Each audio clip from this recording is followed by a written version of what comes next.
I think the danger here, though, is essentially an emotional and political one for Putin. He has invested a lot of his prestige in Syria. To have a situation where the Americans start to take out Syrian installations with apparent impunity, while the Russians are left either just warned and told to get out of the way or seen to be impotent, that's very difficult for Putin. Yeah. But the question, I think, is not really, at this point, what is Russia going to do? It's what the hell is the United States going to do? I mean, what is the next step for Washington, for Trump? Where is this supposed to go? It isn't clear at all that this is part of a coherent policy. This is a very quick reaction to show, once again, to show you're not impotent, to show that you're tough, to show that you will act. Obama. Yeah.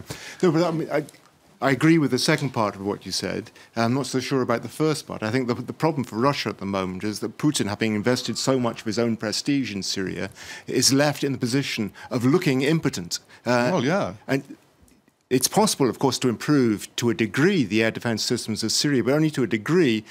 If you go too far, you find yourself locked into a conflict with Israel as well. And I'm not sure the Russians really want to go down that path. And there's only a limited amount you can do with your air defenses against the sort of munitions that the United States has at its disposal, if it's really determined. Which brings us to the second part of what you're saying, where I completely agree. There doesn't seem to be a strategy. Nobody seems to have thought beyond stage one. What happens next?